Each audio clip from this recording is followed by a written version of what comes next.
Hello student, मैं doctor Kusumlata, सहायक आचार्य राजनीति विज्ञान, सेमुमा राजकीय कन्या महाविद्यालय भीलवाड़ा।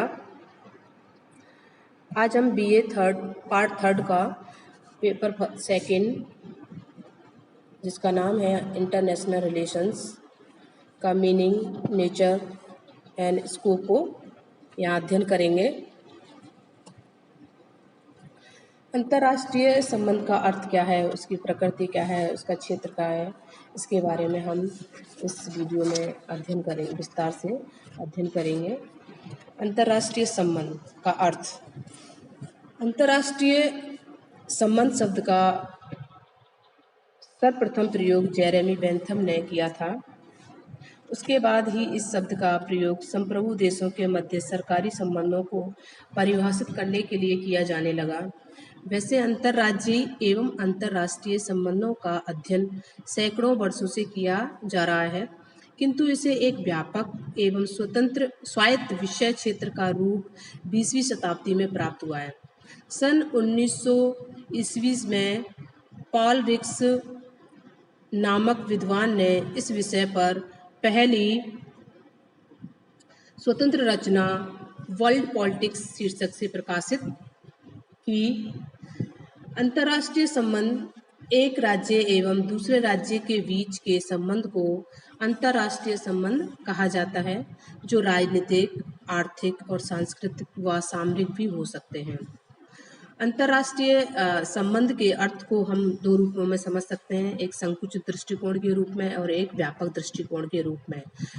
संकुचित दृष्टिकोण के रूप में हम ये देखते हैं कि अंतर्राष्ट्रीय संबंध विषय के अंतर्गत स्वतंत्र एवं संप्रभु राज्यों के उन्हीं राजनीतिक सरकारी संबंधों को सम्मिलित किया जाता है जिनका संचालन इन देशों में सत्ता पर आसीन शासकीय पदाधिकारियों द्वारा किया जाता है। इस दृष्टि से अंतर्राष्ट्रीय संबंध पर विचार करते समय हम केवल राज्यों के अन्य देशों के साथ संबंध रखने वाले वैदेशिक राजनीतिक संबंधों पर विचार करेंगे। इनसे संबंध रखने वाले संगठनों का ही अध्ययन करेंगे, अन्य अंतर्राष्ट्रीय अर्थात निजी संगठनों का इसमें नहीं करेंगे।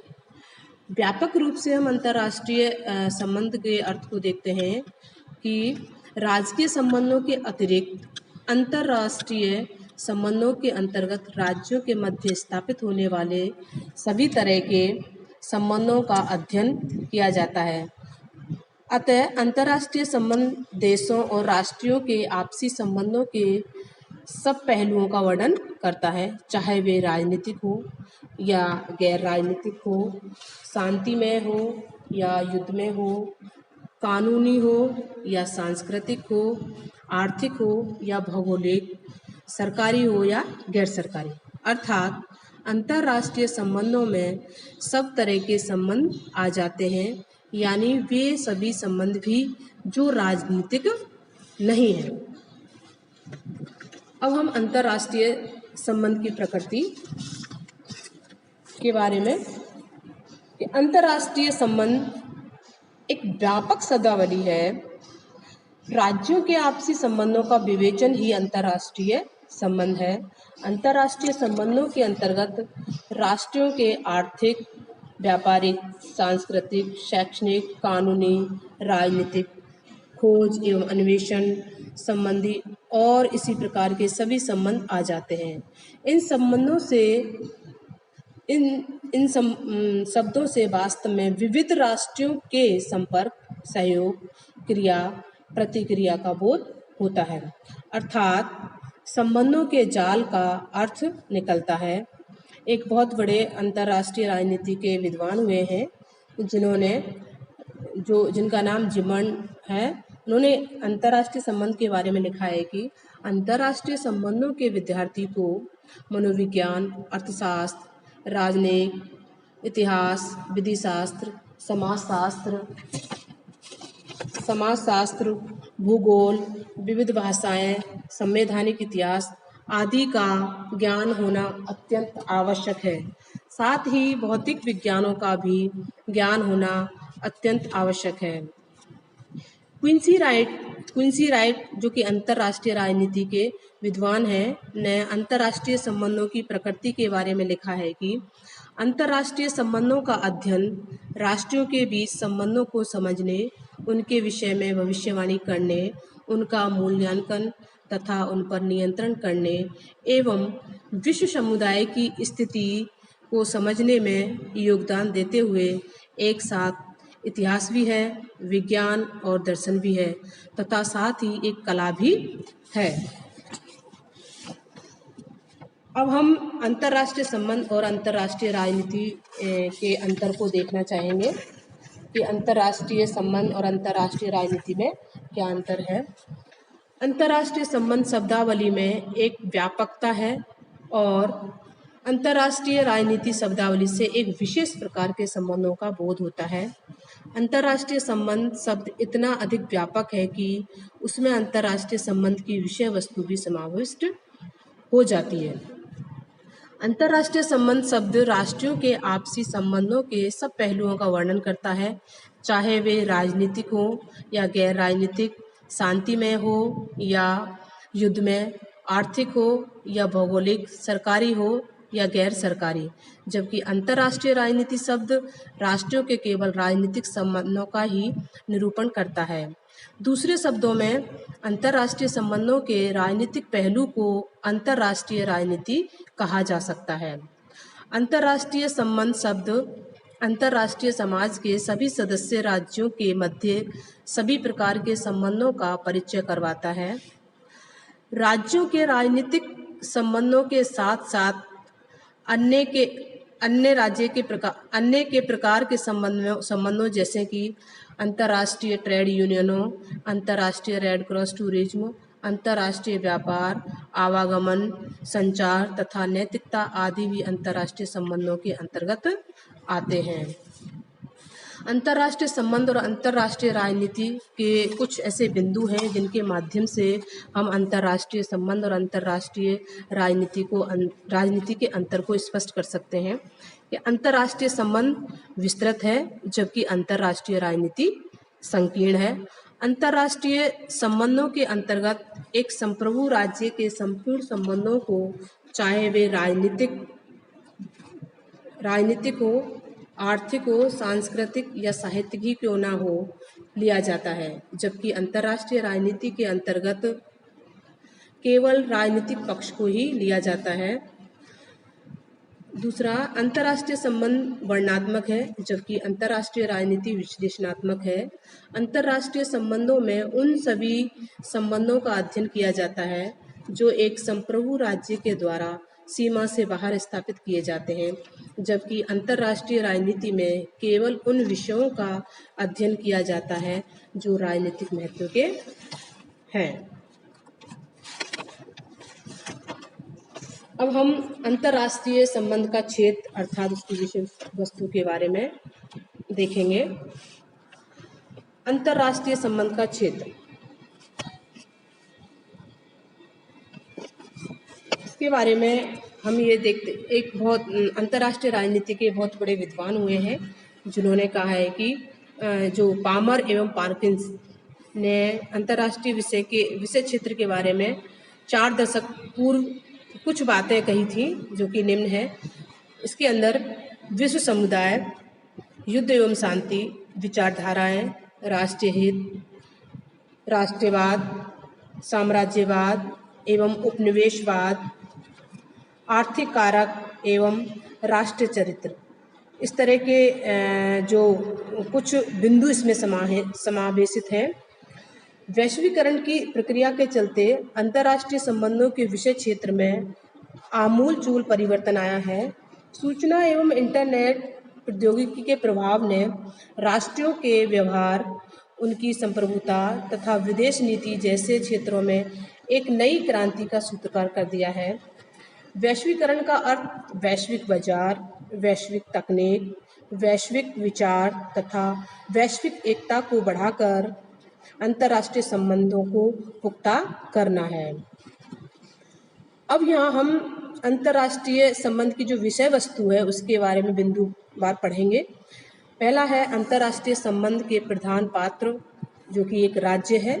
राज्य के बारे में कहा है कि अंतरराष्ट्रीय संबंध के प्रमुख पात्र जो होते हैं वो राज्य होते हैं और इसके अंतर्गत राज्यों के बाह्य व्यवहार का अध्ययन किया जाता है। प्रत्येक देश का अपना भौगोलिक महत्व होता है और उसी के अनुसार ही उससे दूसरे पड़ोसी राज्यों के साथ संबंध रखने होते हैं। उदाहरण के लिए भारत के पड़ोसी देश जैसे कि पाकिस्तान, रूस, अफगानिस्तान, चीन, भूटान, नेपाल, बांग्लादेश, म्यांमार, श्रीलंका। और इसी कारण भारत का सामरिक दृष्टि से विशेष महत्व है। दूसरा है अंतर्राष्ट्रीय संबंध शक्ति के अध्ययन पर बल देता है। अंतर्राष्ट्रीय संबंध में जितना अधिक बल शक्ति पर दिया जाता है उतना किसी और विषय पर नहीं दिया जाता है। अंतर्राष्ट्रीय जगत में सभी राज्य शक्ति के उपार्जन के लिए प्रयत्नशील होते हैं, अर्थात शक्ति को बढ़ाने की कोशिश में लगे रहते हैं और शक्ति का दृष्टिकोण ही उनकी विदेश नीति की रचना में सबसे अधिक निर्णायक भूमिका अदा करता है। थर्ड है अंतर्राष्ट्रीय राजनीतिक संस्थाओं तथा संगठनों का अध्ययन। आधुनिक युग में राज्यों के संबंध द्विपक्षीय न होकर के बहुपक्षीय बनते जा रहे हैं और राज्यों के बहुपक्षीय संबंधों के संचालन में अंतर्राष्ट्रीय संगठनों की भूमिका महत्वपूर्ण मानी जाती है। विभिन्न अंतर्राष्ट्रीय संगठन राज्यों के आपसी सहयोग के महत्वपूर्ण मंच माने जाते हैं और राज्यों के मध्य आर्थिक, सैनिक, तकनीकी और सांस्कृतिक सहयोग की वृद्धि करने हेतु ही अंतर्राष्ट्रीय संगठनों का निर्माण किया जाता है। जैसे कि संयुक्त राष्ट्र संघ की स्थापना के माध्यम से विश्व के अंदर शांति व्यवस्था की एक पहल की गई थी। जो संगठन, ये सभी संस्थाएं अंतर्राष्ट्रीय संबंधों में एक महत्वपूर्ण भूमिका अदा करते हैं। इस तरह आर्थिक संगठन के रूप में है यूरोपियन साझा बाजार, विश्व बैंक, विश्व व्यापार संगठन, और सैनिक संगठन के रूप में है नाटो, सीटो, वार्सा पैक्ट, सेंटो आदि। राजनीतिक संगठन के रूप में है संयुक्त राष्ट्र संघ और राष्ट्र संघ। प्रादेशिक जो क्षेत्रीय स्तर पर जो संगठन बनते हैं उनमें है अरब लीग, अमेरिकी राज्यों का संगठन, अफ्रीकी एकता संगठन, सार्क, आसियान। और सांस्कृतिक रूप में जो संगठन बने उनमें यूनेस्को, अंतर्राष्ट्रीय मजदूर संगठन, विश्व व्यापार संगठन आदि। इसका फोर्थ पॉइंट है युद्ध एवं शांति की गतिविधियों के अध्ययन पर बल। अंतर्राष्ट्रीय संबंध विषय युद्ध एवं शांति के प्रश्नों से संबंधित है। विभिन्न राष्ट्रों के बीच गंभीर आपसी मामलों के समाधान हेतु कभी कभी युद्ध हो जाना स्वाभाविक है। हम सभी जानते हैं कि अब राष्ट्रों के मध्य बिना बंदूक चलाए भी युद्ध हो जाते हैं। अर्थात अंतर्राष्ट्रीय संबंध युद्ध एवं शांति के प्रश्नों के इर्द गिर्द ही घूमता है। पांचवा है विदेश नीति निर्माण की प्रक्रिया का अध्ययन। अंतर्राष्ट्रीय संबंध का अध्ययन वास्तव में विदेश नीतियों का अध्ययन है। अंतर्राष्ट्रीय संबंध एक ऐसी प्रक्रिया है जिसके माध्यम से विभिन्न राष्ट्र अपने अपने हितों की रक्षा करने का प्रयत्न करते हैं, क्योंकि यह प्रक्रिया प्रकट रूप में राज्यों की विदेश नीति के माध्यम से ही काम करती है। इसलिए विदेश नीति के अध्ययन से अंतर्राष्ट्रीय संबंध के अध्ययन की मांग किसी हद तक पूरी हो जाती है। भारत की विदेश नीति को तब तक नहीं समझा जा सकता जब तक कि हम भारत के ऐतिहासिक अनुभवों और शासन प्रणाली की पेचीदगियों को ना समझें। भारत की विदेश नीति का निर्माण प्रधानमंत्री और विदेश मंत्री ही नहीं करते, अपितु यह एक लंबी प्रक्रिया का परिणाम होती है जिसमें विदेश मंत्रालय, विभिन्न राजनयिक संसद, समाचार पत्र, राजनीतिक दल, विश्वविद्यालय, अनुसंधानकर्ताओं की महत्वपूर्ण भूमिका होती है। छठा है अंतर्राष्ट्रीय कानून के अध्ययन पर बल। स्वतंत्र राज्यों के पारस्परिक संबंधों का संचालन करने में अंतर्राष्ट्रीय कानून का बड़ा महत्व होता है। जिस प्रकार समाज में व्यक्ति बिना नियमों, कानूनों एवं रीति रिवाजों के नहीं रह सकता, उसी प्रकार कोई भी राज्य बिना अंतर्राष्ट्रीय नियमों के अन्य राज्यों से अपने विभिन्न प्रकार के संबंध नहीं बना सकता। इसलिए अंतर्राष्ट्रीय संबंध अंतर्राष्ट्रीय कानून के अध्ययन पर बल देने वाला एक विषय है। सेवंथ है विदेशी व्यापार एवं अंतर्राष्ट्रीय आर्थिक संगठनों का अध्ययन पर बल देना। राज्यों के आर्थिक हित राजनीतिक क्रियाकलापों को प्रभावित करते हैं। विदेश व्यापार राज्यों के राजनीतिक संबंधों को घनिष्ठ बनाता है। विभिन्न अंतर्राष्ट्रीय नियम विदेशी व्यवसाय को नियंत्रित करते हैं। विकसित देशों द्वारा विकासोन्मुख देशों को दी जाने वाली आर्थिक सहायता, व्यापार और भुगतान समझौते आदि अंतर्राष्ट्रीय संबंध के विद्यार्थियों की अभिरुचि के विषय हैं। 8वां है सैनिक संगठनों और राजनीतिक गुटों का अध्ययन। द्वितीय विश्व युद्ध के पश्चात साम्यवादी गुट, स्वतंत्र समाज, गुटनिरपेक्ष राज्य, अरब समुदाय, अफ्रीकी देश, G8, G15 जैसे अनेक राजनीतिक गुट अस्तित्व में आए हैं। ये राजनीतिक गुट संयुक्त राष्ट्र संघ के मंच पर अथवा उसके बाहर